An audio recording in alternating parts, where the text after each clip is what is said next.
In the pouring rain outside St. Mary's Church in Riverton, Ohio, Ethan Harper stood frozen as his father's voice cut through the crowd like a whip. "You killed her, you selfish boy. Your disgusting lifestyle broke her heart." The words landed harder than the cold drops soaking through his black suit. As mourners gasped and turned away, Ethan felt every year of rejection crashing back. But nothing prepared him for the lawyer's call later that afternoon revealing his grandmother's final act of defiance.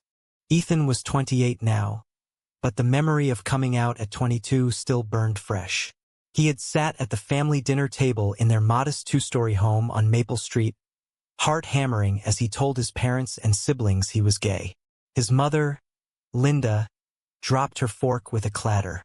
His father, Robert, a deacon at the local church, turned purple. "This is the devil's work," Robert had roared. "No son of mine lives in sin under my roof." His brother Mark sneered and called him a disgrace to the family name. His sister Emily just stared at her plate, silent but clearly ashamed. That night they packed his bags and left them on the porch. Ethan slept in his car until his grandmother Eleanor showed up at dawn. At 78, she was the only one who had ever made him feel truly seen. "Get in the truck, sweetheart," she said, her voice steady. "My house has room for you and your truth."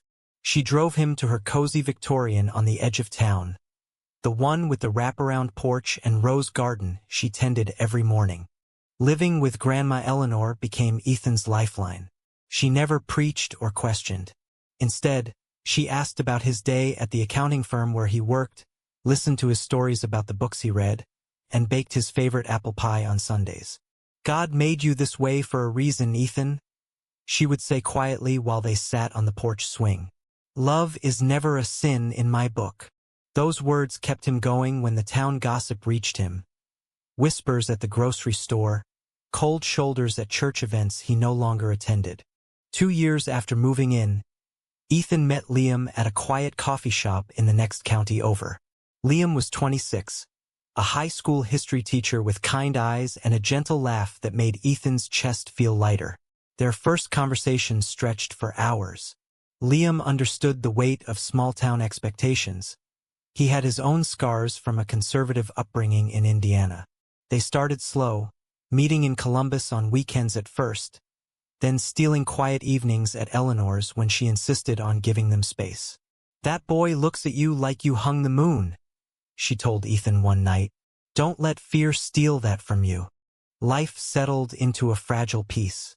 Ethan advanced at work, saved money, and dreamed of one day buying a place with Liam. Grandma's health was steady then, her laughter filling the house as she told stories about her late husband and the adventures they shared before the kids came along. But the peace was an illusion. Ethan still carried the shame his family planted deep inside him. Nights when Liam stayed over, he sometimes lay awake wondering if they were right, if his happiness came at too high a cost to the people who raised him. Then the cough started. Grandma waved it off at first as allergies, but Ethan noticed how she tired faster in the garden. Doctor visits led to tests, and the diagnosis hit like a freight train: advanced lung cancer. She had never smoked a day in her life, but the doctor said it didn't always matter. Ethan took leave from work to care for her. He drove her to chemo, held her hand through the nausea, and read to her from her favorite novels when the pain kept her awake. Liam helped when he could, bringing groceries and sitting with them on the porch, the three of them watching fireflies in the summer evenings. Grandma grew frilier, but her spirit stayed fierce. "Promise me something, Ethan," she said one evening as the sun set. "When I'm gone, don't let them take your light. You deserve every bit of love this world has to give." He squeezed her hand, throat tight, unable to imagine the house without her. The end came quietly on a Tuesday morning in early fall. Ethan found her in her favorite chair by the window, a book still open in her lap. The funeral was set for Friday. He called the family out of duty, his voice flat. They arrived in town the night before, staying at a motel because none of them would set foot in that house anymore. At the church, the rain started just as the service ended. Ethan stood by the casket as people offered awkward condolences. Then his father approached, flanked by Mark and Emily. Linda hung back, eyes red but jaw set. "This is your fault," Robert spat, voice low but carrying. "You stressed her out with your choices. She never would have gotten sick if you'd just been normal." Mark nodded, arms crossed. "You manipulated her for years, living off her like a parasite." Emily whispered something about how the town was talking. Ethan's chest burned. He wanted to scream, to defend himself, to remind them how Grandma had chosen him. But the words stuck. Instead, he turned and walked into the rain, Liam waiting at the edge of the parking lot with an umbrella and steady arms. As they drove away, Ethan had no idea the real storm was only beginning. The days after the funeral blurred into a haze of paperwork and grief. Ethan moved through Grandma's house like a ghost, touching her knitting basket, her teacups, the photos on the mantel that showed a younger version of himself smiling beside her at his college graduation. Liam stayed close, sleeping on the couch the first few nights so Ethan wouldn't be alone. "You don't have to carry this by yourself," Liam said, pulling him into a hug when the tears finally came. Their relationship had grown deeper during Grandma's illness. Late-night talks about the future, shared silences that felt safe. Liam never pushed, never demanded more than Ethan could give. But the family did not stay silent. The morning after the burial, Ethan's phone lit up with texts from his sister. "Dad wants to meet. We need to talk about the house." Ethan ignored it at first. Grandma's lawyer, Mr. Caldwell, had left a message asking him to come in on Monday for the reading of the will. Ethan assumed it would be straightforward, maybe some keepsakes, a bit of money split among the grandchildren. He had no claim to the house in his mind. It was her home, after all. Liam encouraged him to go. "She loved you more than anyone. Whatever she left, it's because she wanted you to have security." They spent the weekend cleaning the house together, sorting through drawers filled with letters and old recipes. Ethan found a note in Grandma's handwriting tucked in her Bible. "For my Ethan, live boldly. Love fiercely. The rest will sort itself." He folded it and kept it in his wallet. Monday arrived gray and cold. Ethan and Liam drove to the lawyer's office in downtown Riverton, a small brick building next to the courthouse. Mr. Caldwell greeted them warmly, but his expression turned serious when the rest of the family filed in. Robert and Linda sat on one side of the long table. Mark and Emily took chairs beside them. No one looked at Ethan directly. The lawyer cleared his throat and began reading. The first pages were standard, charitable donations to the local animal shelter Grandma had supported, small bequests to friends. Then came the main part. "To my grandson Ethan Harper, I leave my house at 142 Oak Lane, all its contents, and the majority of my savings account totaling approximately $180,000. The remainder of my estate, including a small investment portfolio, shall be divided equally among my other grandchildren, and any remaining funds to my son Robert only if he agrees to the terms of this will." The room went dead silent, then exploded. "You've got to be kidding me." Robert slammed his fist on the table. "That woman lost her mind. He brainwashed her." Linda started crying, but it was angry tears. "We took care of her for years before he showed up. This is theft." Mark leaned forward, eyes narrowed at Ethan. "You probably forged documents or guilt-tripped her on her deathbed. We're contesting this." Emily said nothing at first, but her face was pale. Mr. Caldwell raised a hand. "Mrs. Eleanor Harper was of sound mind when she executed this will 6 months ago. 2 witnesses and a doctor confirmed it. Any challenge will require strong evidence." Ethan sat stunned. $180,000 plus the house. It was more than he had ever imagined. Enough to pay off his student loans, start a life with Liam, maybe even open the small bookstore he and Grandma had dreamed about together. But the family's rage filled the room like smoke. He felt the old shame rising again. Maybe they were right. Maybe he had taken advantage without meaning to. Outside, Liam waited in the car. When Ethan told him, Liam's eyes widened. That's incredible. She really saw you, Ethan.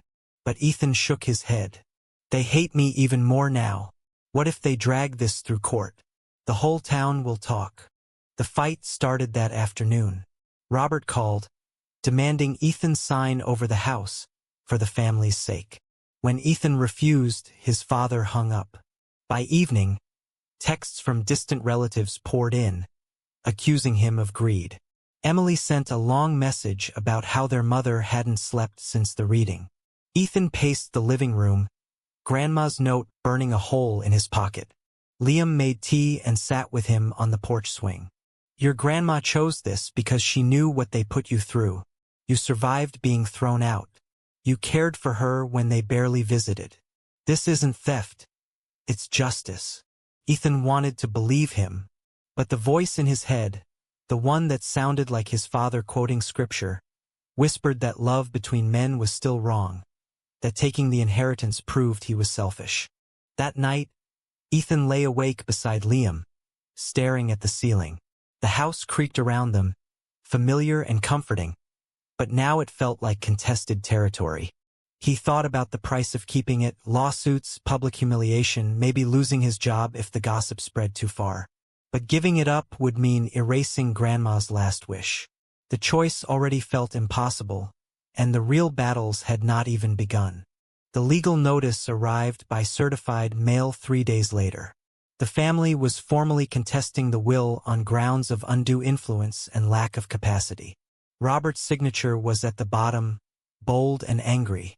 Ethan stared at the paper for a long time before showing it to Liam. They're really doing this, he said quietly. Liam read it and pulled Ethan close. Then we fight back. For her. For you. The town of Rivorton was small enough that news traveled fast. At the accounting firm, Ethan's boss pulled him aside. People are talking, Ethan. Clients are asking questions. I need you to keep a low profile until this blows over. The words stung. Ethan had always been professional, quiet, good at his job. Now his personal life was poison. Grandma's house became both sanctuary and prison. Ethan walked its rooms remembering her voice, the way she hummed hymns while cooking. He found old photo albums showing family Christmases before he came out. Everyone smiling, but even then he had felt different. One picture showed him at 15, awkward and trying to laugh at his father's jokes about real men. The shame had started long before he said the words. Liam took time off work to help sort through the legal paperwork.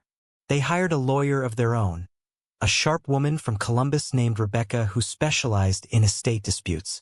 Your grandmother's medical records are clear, she told them. She was lucid. The witnesses are solid, her neighbor and the pastor who visited regularly. Their case is weak, but they can make it expensive and painful. The first mediation meeting was brutal. In a conference room at the courthouse, Robert laid out their accusations.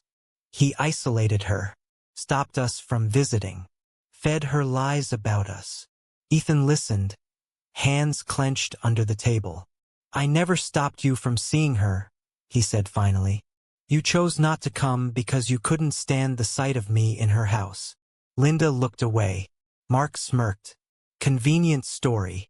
The mediator urged compromise. Perhaps Ethan could give up part of the savings. But Rebecca advised against it. This is what she wanted. Don't let them bully you into dishonoring that. Ethan left the meeting drained, the old guilt gnawing at him.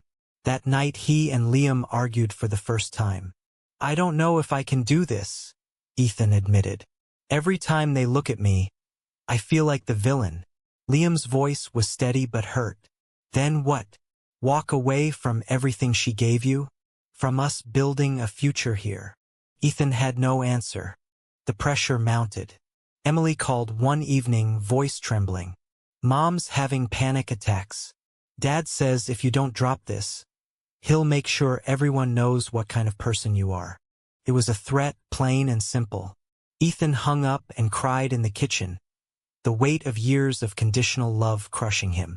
Grandma had been the only one who offered unconditional acceptance.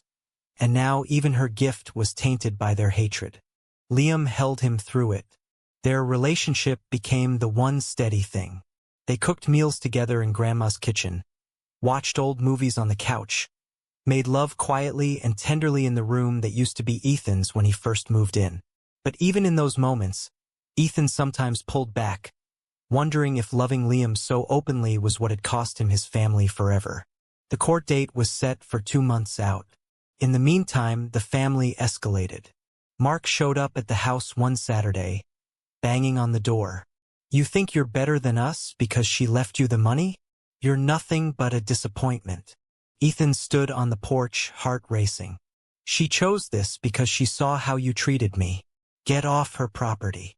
Mark left, but not before spitting on the steps. That confrontation shook Ethan deeply. He questioned everything. His right to the house, his worth as a son, whether his love for Liam was worth all this destruction. The internal battle raged louder than the legal one. Some nights he sat in Grandma's chair and asked the empty room what she would want him to do. The silence was deafening. As the weeks dragged on, the legal battle consumed Ethan's every waking thought. Depositions began. The family's lawyer painted Ethan as a manipulative opportunist who had moved in only for the inheritance. Witnesses from the church testified that Grandma had seemed confused in her last months, though their stories fell apart under cross-examination. Rebecca was relentless in defense, producing medical records and journals. Grandma had kept showing her clear intentions. The toll showed on everyone. Linda lost weight. Robert's temper grew shorter in public. Emily avoided eye contact whenever their paths crossed in town. Mark, however, became bolder. He started a whisper campaign, telling people at the hardware store and the diner that Ethan had turned their grandmother against the family with his lifestyle. Business at the local florist Grandma had love dropped when word spread that Ethan still shopped there. Liam stood firm. "This isn't just about money," he told Ethan one evening as they walked along the river trail outside town. "It's about proving you deserve to exist as you are." Their love had become Ethan's anchor. Liam's patience, his quiet strength, reminded Ethan daily that he was not broken. They talked about the future, maybe selling the house eventually and moving to a bigger city where they could breathe easier. But Ethan felt torn. Leaving would feel like running. Staying meant constant war. The breaking point came during a surprise visit from his mother. Linda showed up alone one afternoon, eyes swollen. "I miss her too," she said, standing on the porch. For a moment Ethan hoped for reconciliation. Then she continued, "But this money could help your father with his medical bills." He's stressed, Ethan. "We all are. Sign it over and we can try to be a family again." The offer was clear, his identity for their approval. Ethan closed the door gently but firmly. "Grandma wanted me to have this so I wouldn't have to beg for love anymore." That night the doubt nearly swallowed him. He sat on the porch swing alone while Liam graded papers inside. The shame his family had instilled whispered that he was destroying them, that a good son would sacrifice. But another voice, Grandma's, reminded him of every birthday she celebrated with him after the others stopped. Every time she defended him at family gatherings. He realized the real betrayal was not his, but theirs. The court hearing approached fast. Rebecca warned that even if they won, the emotional cost would be high. "Are you prepared for that?" she asked. Ethan looked at Liam, then at the house that now felt like home. "I have to be." The courtroom was smaller than Ethan expected, but the tension filled every corner. On the day of the hearing, he wore the suit Grandma had bought him for his 25th birthday. Liam sat behind him in the gallery, offering silent support with his steady gaze. The family sat across the aisle, a wall of resentment. Robert testified first, voice thick with righteous anger. He described Ethan as distant, secretive, and accused him of limiting access to Eleanor. The judge listened impassively. When it was Ethan's turn, he spoke honestly about the night they kicked him out, the years of silence, the way Grandma had been his only safety. "She knew what love looked like," he said, voice cracking, "and she chose to protect it." Cross-examination was brutal. The family's lawyer tried to twist his relationship with Liam into evidence of manipulation. Isn't it convenient that your partner encouraged you to stay close to your grandmother? Ethan met the question head-on. Liam encouraged me to be kind to the woman who saved me. That's not manipulation. That's decency. The judge reserved decision but indicated the evidence favored upholding the will. Outside the courthouse, the family confronted him one last time. Mark stepped too close. This isn't over. We'll appeal. You'll lose everything. Emily finally spoke, tears in her eyes. I wish you'd never told us. Things were easier. The words cut deepest from her, the sister who once played games with him as kids. Ethan walked away with Liam's arm around his shoulders. The victory felt hollow. That night, the internal storm peaked. He told Liam he needed space and drove to the cemetery alone. Standing at Grandma's grave, he broke down. Was I wrong to want this? To want to be loved without conditions? The wind rustled the leaves, and for a moment he felt her presence, warm, certain. Liam waited at home. When Ethan returned, they talked until dawn. Liam shared his own fears of losing Ethan to the family's pull. I love you, he said simply. But you have to choose yourself too. The words landed like truth. Ethan realized he had been measuring his worth by their rejection for too long. The appeal process started, but something shifted in Ethan. He began making plans, small ones at first. Updating the house, planting new roses in the garden, talking openly with Liam about a shared future. The betrayals had shown him the cost of silence, but also the strength he carried. Months later, the appeal was denied. The house and the money were officially Ethan's. The family stopped calling. The town gossip quieted to a murmur, but the scars remained. Ethan sold a portion of the investments to cover legal fees and started a small scholarship in Grandma's name at the local community college for students from difficult family situations. He and Liam moved forward together. They kept the house but renovated the upstairs into a brighter space, filling it with books and plants and laughter. Ethan left the accounting firm and opened the bookstore Grandma had dreamed about with him. A cozy corner shop downtown where people could find stories that reflected all kinds of lives. Liam helped after school, their quiet partnership becoming the foundation Ethan had always needed. One evening on the porch swing, Ethan finally spoke the words that had been building. I forgive them for what they did to me as a kid, but I won't forget what they chose after she died. Some bridges stay burned for a reason.